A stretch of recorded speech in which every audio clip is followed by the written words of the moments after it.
Hoy es martes 28 de enero, queridos amigos, día de Santo Tomás de Aquino, uno de los santos más sabios, más profundos que ha tenido nuestra fe.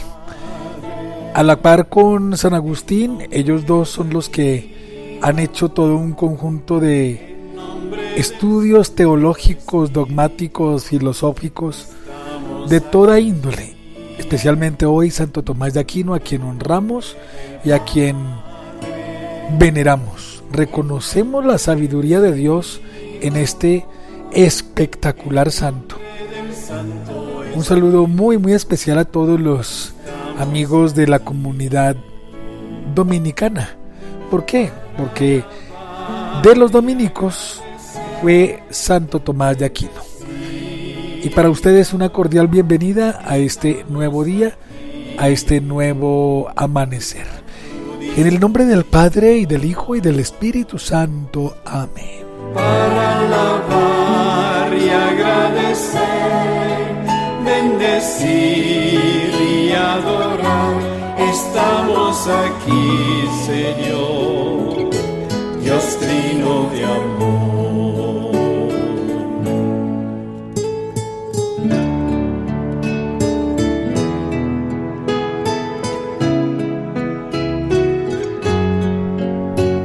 Bien, estamos hablando de la Edad Media.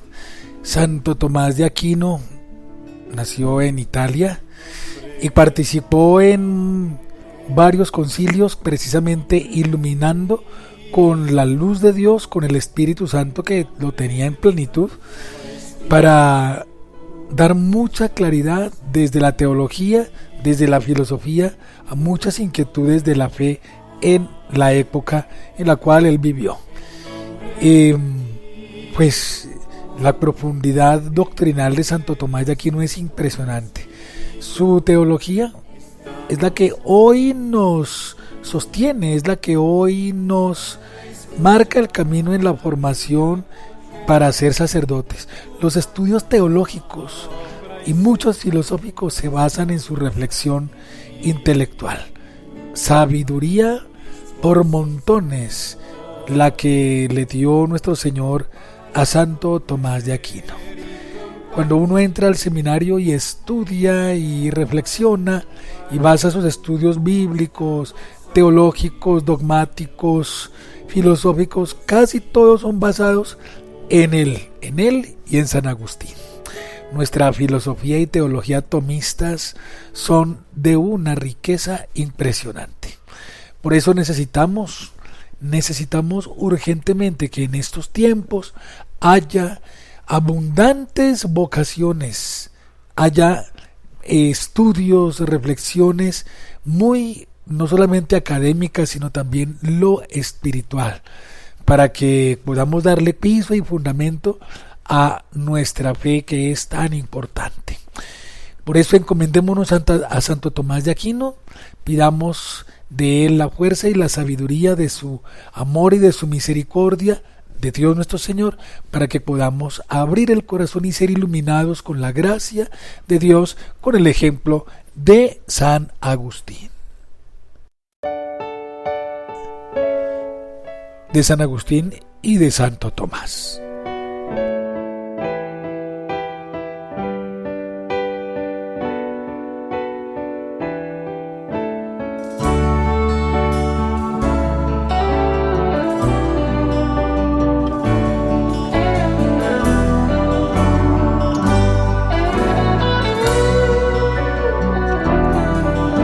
Bueno, ¿y cómo les fue ayer con el Salmo número 2?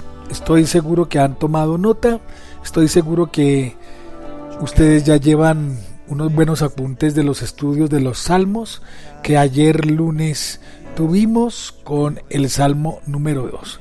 Lógicamente queda un poquito de explicación que voy a hacerla justo en este momento. Dios, yo creo en las promesas de Dios.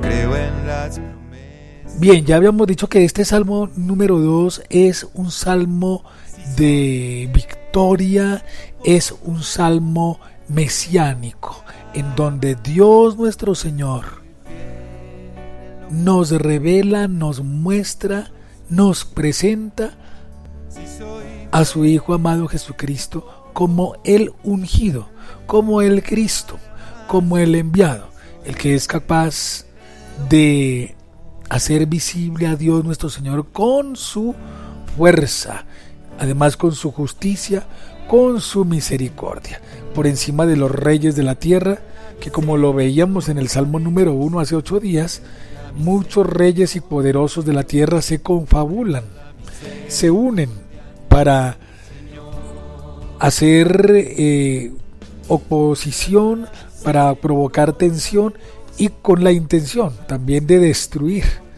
de disminuir el poder de Dios. Pero como bien lo dice el Salmo número 2, el Señor se burla, el Señor se sonríe con los detractores que tiene, con los príncipes y poderosos de este mundo, y los derrota. En el versículo número 7 dice el Mesías, dice el versículo número 7: voy a proclamar el decreto del Señor. ¿Cuál es el decreto? Ese decreto es la realeza del Mesías, del Hijo de Dios, quien es sentado a la derecha del Padre Eterno con poder, con realeza, con magnificencia. El número 7, el versículo 7 del Salmo número 2 hace referencia al ungido, al Mesías que promulga el decreto de Dios. ¿Y cuál es ese decreto? Él me ha dicho: tú eres mi hijo, yo mismo te he engendrado en este día. Pídeme y te daré en herencia a las naciones, y en posesión tuya los confines de la tierra. Con cetro de hierro los gobernarás, los harás pedazos como a un vaso de alfarero. Yo te he engendrado hoy. Ahí, en este versículo número 8, 7 y 8, y parte del 9, estos 3 versículos son la respuesta de Dios nuestro Señor a todos los rebeldes, y la misión que Dios Padre Eterno le confía al Mesías, a su Hijo, al unigénito, a Jesucristo, para reinar con poder y justicia y para ejercer la soberanía. Por encima de todo, para gobernar con cetro de hierro, para gobernar por todos los confines de la tierra. Entonces, en este versículo 8 y 9, Dios nuestro Señor presenta a su Hijo y le da una misión. Pídemelo, te daré en herencia a las naciones, en posesión los extremos de la tierra. Los gobernarás con cetro de hierro, los quebrarás como agallas de barro. El poder que Dios nuestro Señor le concede a su amado Hijo Jesucristo para que reine, para que brille.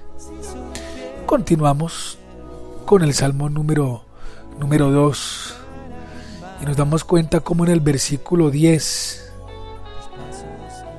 el Señor le recomienda a los poderosos de la tierra que sean prudentes y que escuchen al Señor. Entonces hay una recomendación del salmista a todos los rebeldes, a ti y a mí, para que seamos prudentes, para que sepamos escuchar la voz de Dios. Y dice ese versículo: y ahora, reyes, sean prudentes, aprendan, gobernantes, la lección. Sirvan al Señor con temor, adórenlo con alegría y reverencia. Ríndanle homenaje temblando, no sea que se irrite y vayan todos a la ruina, porque de pronto se enciende su ira. Y continúa el Salmo diciendo: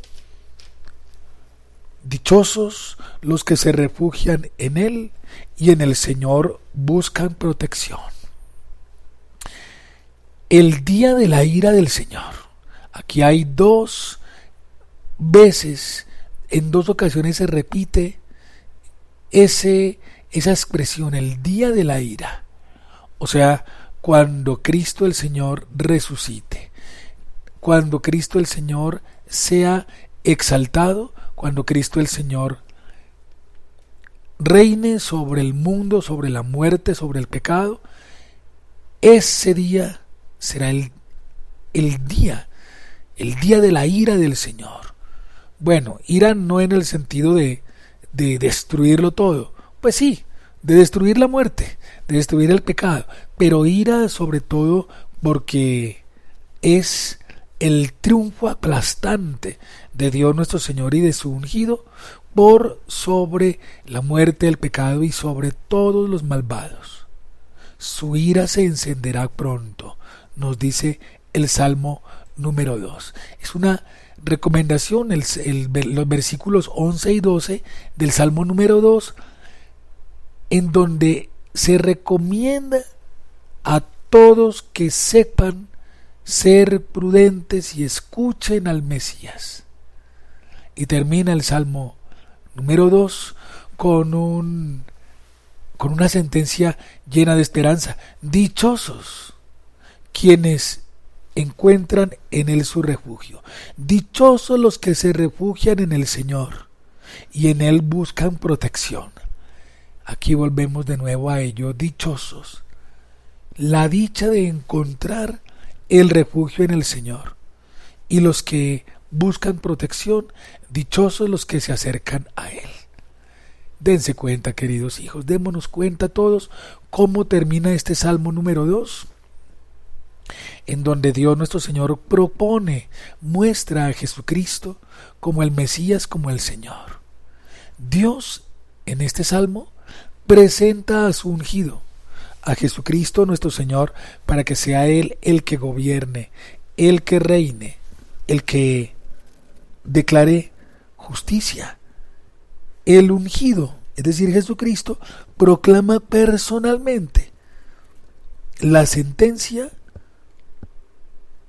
contra los malvados, contra todos los poderes de este mundo. La respuesta de Dios es la realeza de Jesucristo. Recuerden ustedes el Salmo número 2, Salmo de victoria, en donde Dios nuestro Señor se burla de los poderosos de este mundo y declara victoria en su unigénito, Jesucristo nuestro Señor.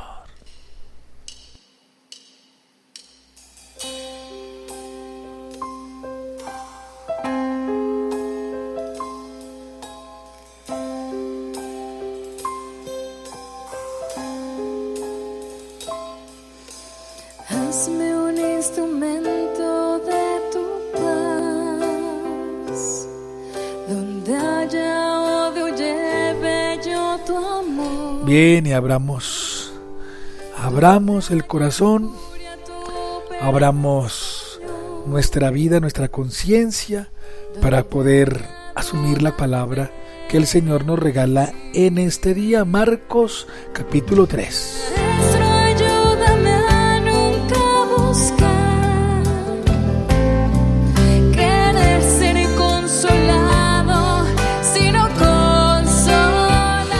En aquel tiempo llegaron la madre y los hermanos de Jesús y desde fuera lo mandaron llamar.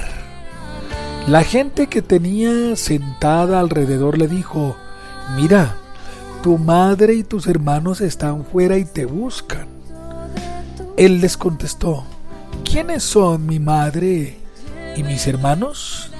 Y paseando la mirada en torno dijo: estos son mi madre y mis hermanos.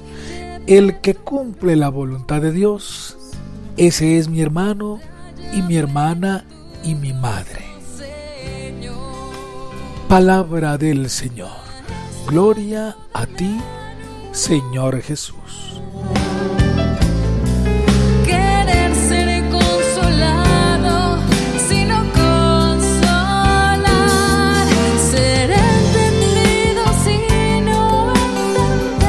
Esta frase de Jesús, ¿quién es mi madre y quiénes son mis hermanos?, estos son mi madre y mis hermanos, quien hace la voluntad de Dios. Marcos 3:33. Cualquiera puede pensar que Jesús muestra cierta indiferencia, como si no supiera quiénes son su madre y sus hermanos. ¿Quiénes son? Como tratando de alejar y de despreciar a la Virgen María y a los que iban con ella. Cualquiera puede pensar eso. Inclusive de ese argumento equivocado, de esa manera, se basan algunos protestantes y también, ¿quién lo iba a imaginar? Algunos católicos, para decir que Jesús nuestro Señor tenía hermanos, hijos de la Virgen María, y con ello discutir la maternidad divina exclusiva de María, Virgen. Entonces, este pasaje de Marcos capítulo 3 es utilizado por muchos que no quieren a la Virgen Santísima para argumentar que Jesús tuvo más hermanos. Sin embargo, cuando Jesús sigue expresándose, deja entrever el fundamento del parentesco que tiene con ellos. ¿Con quiénes? Con quienes lo rodean. Entonces Jesús nos muestra ese tipo de relación parental, de parentesco que tiene con ellos, los que le están escuchando. No son solo aquellos los que le siguen de cerca o con los que tiene más confianza Jesús, los familiares, sino que la familiaridad con Jesús la podemos tener todos aquellos que buscamos hacer la voluntad de Dios. Este concepto, esta frase, voluntad de Dios, ese es el centro del asunto. Hacer lo que Dios manda. Y sus discípulos, nosotros, ustedes y yo, no solamente Pedro, Santiago y Juan y los demás discípulos, sino nosotros que lo seguimos, nosotros que comulgamos, que venimos a la Santa Misa, que hacemos oración, que nos confesamos, que somos católicos, somos discípulos. Bueno, unos más cercanos a Jesús que otros, pero discípulos, porque en Él hemos puesto todas nuestras expectativas, ¿verdad? Todas las ilusiones, de forma que nuestra vida gire en torno a lo que Él quiere. Ese es un discípulo genuino, un discípulo de verdad. Toda la vida gira en torno a lo que Jesús está diciendo, sus palabras, lo que Jesús está exponiendo, la voluntad de Dios. ¿Qué es lo que Dios quiere? Lo está diciendo Jesucristo.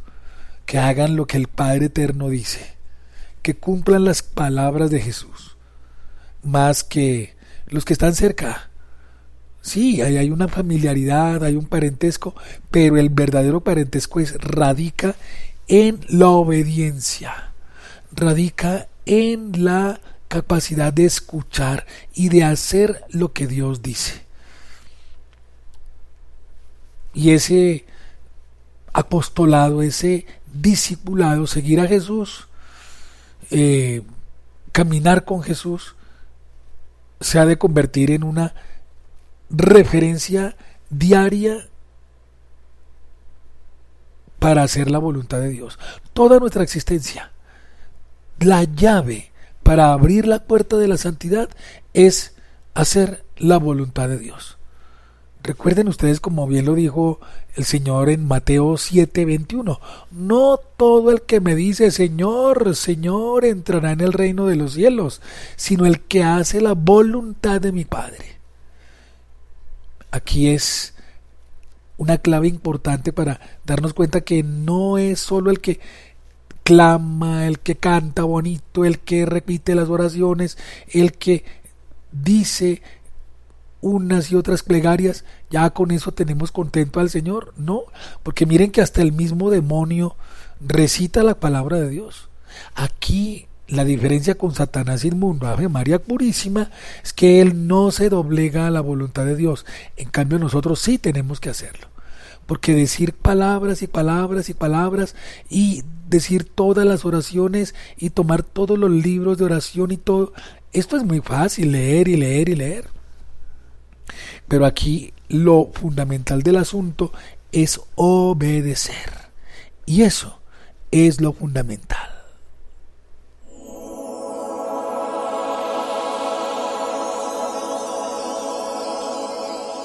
Mi corazón, Señor, hoy se derrama ante tu altar. Tómalo y te lo quiero entregar. Bueno, y hacer la voluntad de Dios es esencial, pero cuesta. La persona que quiere imitar a Cristo puede encontrarse con que no siempre sabe qué es lo que Dios espera de él. Miren, ¿ustedes recuerdan en Getsemaní? ¿Recuerdan en Getsemaní cuando el Señor dice: si es posible, aleja de mí este cáliz, pero que no sea como yo quiero, sino como quieres tú? Es decir, hacer la voluntad de Dios es difícil. Pero el deseo de hacer la voluntad de Dios era más grande que hacer su propia voluntad. Hablo de la experiencia de Jesús allá en el huerto de los olivos. La voluntad de Dios, ser obediente a Dios cuesta, y cuesta mucho, pero ese es el camino correcto. Cuesta, es verdad, pero es el camino exacto, y solamente así podemos ser verdaderos discípulos de nuestro Señor Jesucristo. Entonces hoy el llamado es a pedir mucha sabiduría a Dios para descubrir cuál es su divina voluntad. La voluntad de Dios, que es buena, agradable y perfecta. Esmerémonos en cumplir la voluntad de Dios. Reconozcámosla, amémosla.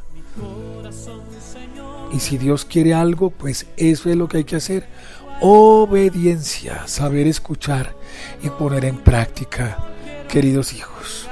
Y ahí es donde se descubre una verdadera y genuina vocación de discípulo, porque el discípulo sabe escuchar y obedecer a su maestro. Bueno, yo les deseo un día ultra provechoso, que Santo Tomás de Aquino nos ilumine y nos dé Dios a través de él mucha sabiduría para conocer su divina voluntad. Les deseo lo mejor y no olviden hoy esforzarse cada día, hoy y mañana y cada día, para conocer qué es lo que Dios quiere y ponerlo en práctica. Les deseo un feliz martes, una bendición grande para ustedes. Solo por ti me quiero consumir,